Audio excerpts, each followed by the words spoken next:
So it appears to have a nice gluten makeup in there, and I generally pour some into the jug because it's very easy to pour into my little rings there.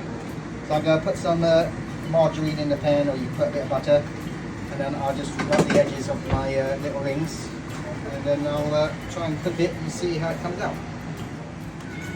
I'd say we're about 3 minutes in. And any of you out there familiar with English crumpets, I think you would agree this is starting to look exactly like an English crumpet.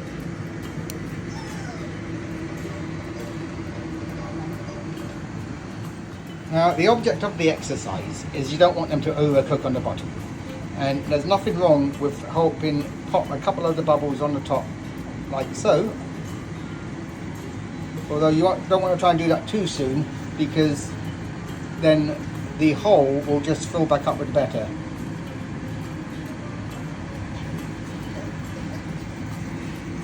But see, this one here is actually almost ready, because remember you're going to put them in the toaster after they've cooled down, and you don't want to overcook the bottom.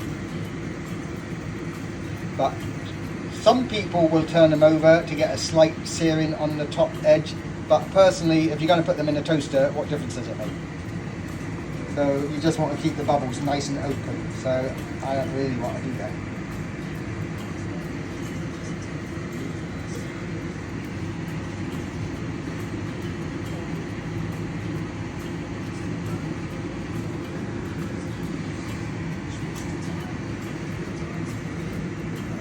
Alright,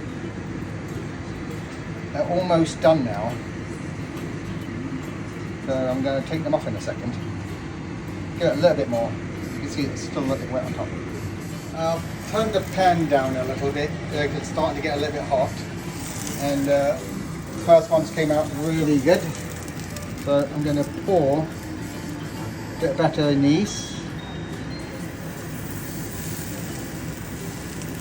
Like so. Yeah, you can see it's really glutinous, which is what you want.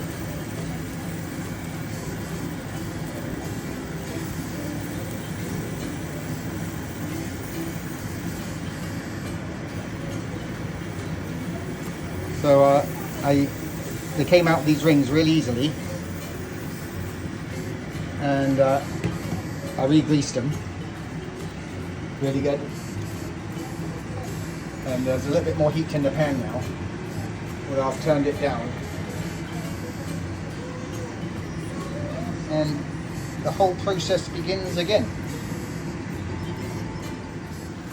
Now, like you'll see from my written recipe, I've put that you can use water or milk in the recipe, or you can use 50-50, or you know, a variation of the two. But in this particular recipe, I just used water. Water tends to make the crumpets a little bit more crunchy when you toast it. But you can experiment and make them exactly how you like. But the difference between adding milk and water, milk will make them a bit of a softer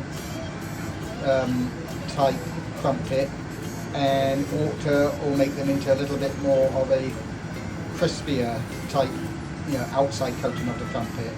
But they should have, you know, a slightly rubbery kind of texture, which is kind of traditional of crumpets. But I don't know if that's a good description, but anyway, they're very delicious. This is the third batch, and you know, as your pan gets hotter and hotter, you tend to turn it down more and more, and it kind of stabilizes the heat. So it's always a good thing not to let your pan get too hot. But as you can see, coming out really perfect. So last batch, I got my little helper. Okay, this is my daughter Gemma, and she's never had a crumpet before, believe it or not. So she is critiquing my crumpet. Delicious. Nice crunchy bottom, soft and spongy on the inside. Very good, Dad. Good. Excellently done.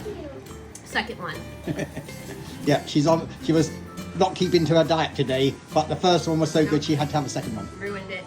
Right, what you can do is, before you take them out of the pan, you can just turn them over for about 5 to 10 seconds, just to do that to the top of them, which also is a nice thing to do.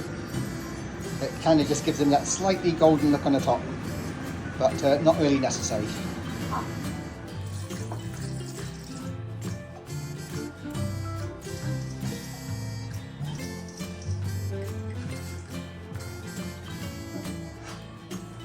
Okay guys, a very simple crumpet recipe for today, and as you can see, I've mixed these ingredients up earlier, but it's pretty simple. And so that's 2 cups of flour,